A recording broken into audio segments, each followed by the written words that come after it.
के दरवाजे पर एक दस्तक होती।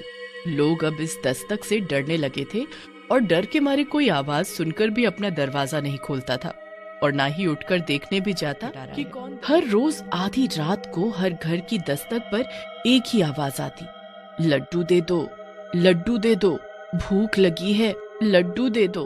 अरे राघव, ये रोज रोज कौन है इस इलाके में जिसे आधी रात में ही लड्डू खाने की भूख लगती है? साधु संत भिखारी सब दिन में मांगने आते हैं, पर तुम्हारे इलाके में पहला भिखारी देख रही हूँ जो रात को मांगने आता है और रोज एक ही चीज मांगता है। और मैं इतने दिनों से देख रही हूँ, ना ही तुम उठकर उसे कुछ देने जाते हो और ना ही कोई और। ऐसा क्यों? अरे वो कोई भिखारी या संत नहीं है जिसे आधी रात को भूख लगती है। वो कोई चुड़ैल या पिशाचनी है, तभी आधी रात को मांगने आती है। कोई आम इंसान होती तो दिन के समय आएगी ना। इतनी अकल नहीं है तुम्हारे पास। अरे चुड़ैल होती तो वो लड्डू क्यों मांगती? कभी सुना है किसी चुड़ैल, भूत या पिशाच के बारे में कि उसे लड्डू पसंद हो? वो खौफनाक ताकत तो खून और मांस के भूखे होते हैं, ना कि लड्डू पेड़े के। इन दोनों की ऐसी ही बहस चलती रही। बात ये थी कि राघव इस मोहल्ले में सालों से रह रहा था, पर सोनी की शादी राघव से कुछ ही दिनों पहले हुई थी और वो इस मोहल्ले में नई थी, तो उसे पता नहीं था कि यहाँ चुड़ैल का रात को लड्डू मांगना आम बात थी लोगों के लिए। पर डर के मारे सब लोग, किसी ने उठकर कभी देखने की हिम्मत नहीं की कि लड्डू मांगने वाली चुड़ैल देखने में कैसी है। लड्डू दे दो, भूख लगी है, लड्डू दे दो। कोई जवाब न मिलने पर वो एक दरवाजे से दूसरे दरवाजे गई और फिर से वही दोहराने लगी, लड्डू दे दो, भूख लगी है, लड्डू दे दो। फिर एक एक करके वो सारे घरों के दरवाजों पर जाती है और एक ही चीज दोहराती। हर रात वो बिना लड्डू के ही वापस आ जाती, पर फिर भी पता नहीं क्यों उसने ये नियम बनाया हुआ था। एक दिन सोनी सोचती है, क्यों ना आज मैं सोने से पहले लड्डू दरवाजे पर रख दूं। बेचारी कोई हर रात लड्डू मांगती है, पर कोई उसे देता नहीं है। क्या पता लड्डू खाकर वो मांगना बंद कर दे। पर राघव को बोलूंगी तो वो नहीं मानेंगे। किसी बहाने से बोलती हूँ। फिर सोनी राघव को फोन करती है, सुनो राघव, आज आते समय रात को लड्डू लेते आना, मेरा बहुत मन है लड्डू खाने का। नहीं, सिर्फ लड्डू ले आना। फिर रात को सोनी सोने से पहले चुपचाप घर के बाहर लड्डू रख देती है और रोज की तरह सब खा पीकर सो जाते हैं। फिर लड्डू दे दो, भूख लगी है, लड्डू दे दो। अरे आज ये लड्डू किसने रखे? किसका घर है ये? चलो, कोई अच्छा इंसान लगता है। चलो, आज की खोज यहीं खत्म हुई। चुड़ैल आधा लड्डू खा लेती है और आधा वहीं रखा छोड़ देती है। फिर सुबह सोनी दरवाजा खोलती है तो देखती है, अरे ये आधा लड्डू यहीं छोड़ गई वो मांगने वाली। लगता है भले घर की है कोई, जितनी इच्छा होगी खा लिया उतना बेचारी ने। इससे पहले कि राघव देखे, मैं इसे यहाँ से हटा देती हूँ। पर तुरंत ही राघव भी बाहर आ जाता है। अरे सोनी, तुम सुबह सुबह बाहर खड़े होके क्या कर रही हो? तुम्हें तो सबसे पहले चाय पीनी होती है ना। कुछ नहीं, बस यूं ही सोचा आज ताजी हवा खा लूं फिर चाय पीऊं। अच्छा तुम नहा लो, मैं चाय बनाने जाती हूँ। और नजरें चुराते हुए सोनी रसोई में चली जाती है। फिर दिन में, कल पहली बार सुकून की नींद आई मुझे। उस चुड़ैल ने दस्तक जो नहीं दी कल रात, वरना उसकी आवाज सुनते सुनते और खरखराहट से रोज नींद खराब होती है। पर मेरे घर दस्तक हुई थी रात को, तेरे घर कैसे नहीं हुई? हो सकता है उसे मनचाही चीज मिल गई हो या फिर उसका मन बदल गया हो, इसलिए बीच से ही चली गई। जो भी है, सुकून भरी रात निकली कल की। सोनी फिर रात को एक लड्डू दरवाजे पर रख कर सो जाती है और रात को चुड़ैल रोज की तरह आती है, पर लड्डू दिखते ही आधा खाकर आधा वहीं रख कर चली जाती है और वो आधा लड्डू सोनी खा जाती है सुबह राघव की डांट से बचने के लिए। अरे आजकल लड्डू वाली चुड़ैल नहीं आ रही, क्या चक्कर है, कहीं मरवर तो नहीं गई? तभी रेखू भागे भागे आती है। अरे बहनों, तुमने सुना दूसरे मोहल्ले में भी आजकल लड्डू मांगने वाली चुड़ैल का खौफ चल रहा है? अच्छा, तभी आजकल यहाँ सुकून की रात बीत रही है। तुम लोगों ने तो इस बेचारी का मजाक बना लिया है। क्या पता वो भूखी रहती हो या कोई मजबूरी हो उसकी। मेरे सामने ये सब बातें मत करो। और वो तनतनाती हुई गुस्से में अपने घर में आ जाती है। अरे विमला, ऐसा भी क्या लगाव है इसे चुड़ैल से जो उसकी बुराई न सुनी जाती इससे? जब भी बात करो उसके बारे में अलग ही तेवर होते हैं इसके तो, जैसे कोई सगी संबंधी हो। फिर आधी रात को राघव पानी पीने के लिए उठता है। अरे सोनी कहाँ चली गई? रात को तो यहीं सोई थी। सोनी, सोनी, अरे कहाँ हो तुम? राघव पूरा घर छान मारता है पर सोनी कहीं नहीं मिलती।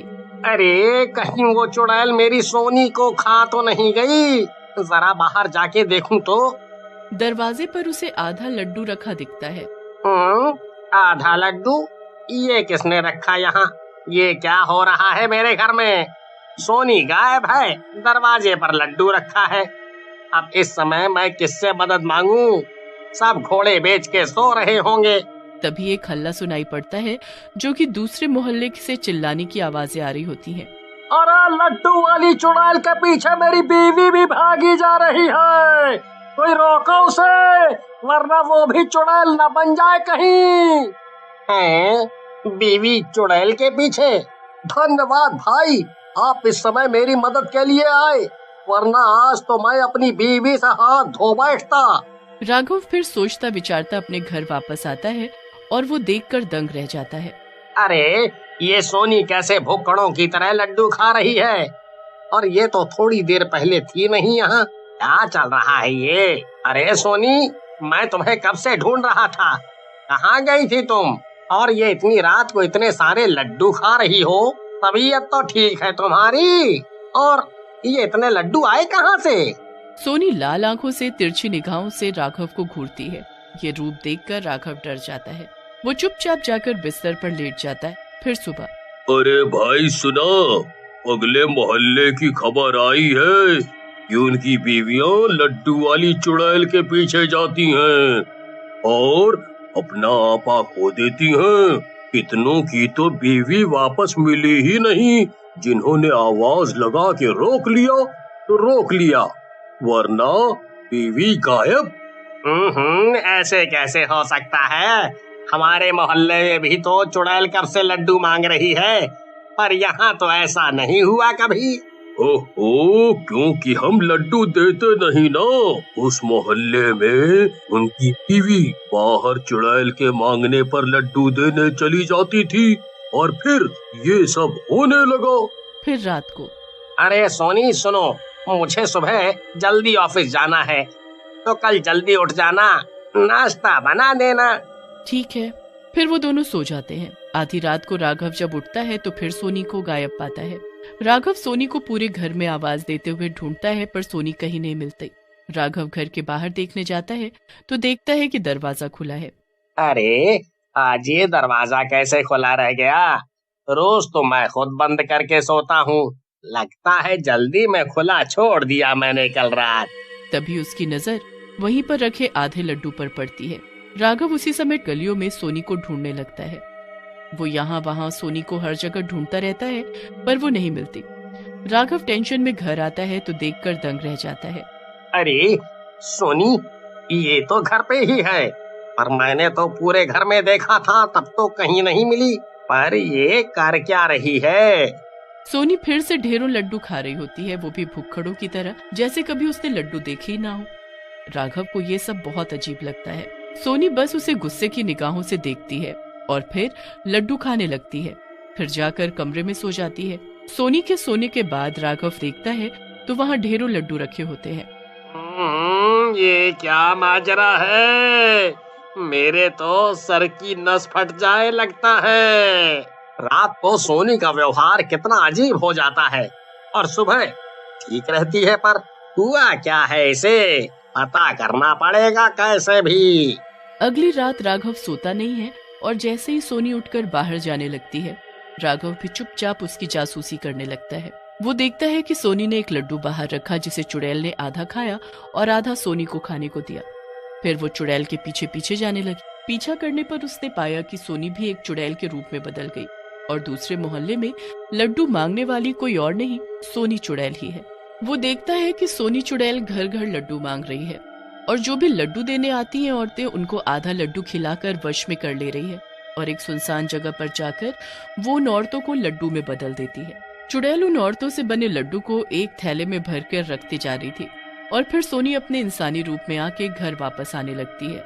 राघव जल्दी से घर आकर बेड पर आंखें बंद करके लेट जाता है। आज उसने सच का पता तो लगा लिया था, पर सच इतना भयानक था कि उसकी नींद ही उड़ गई थी।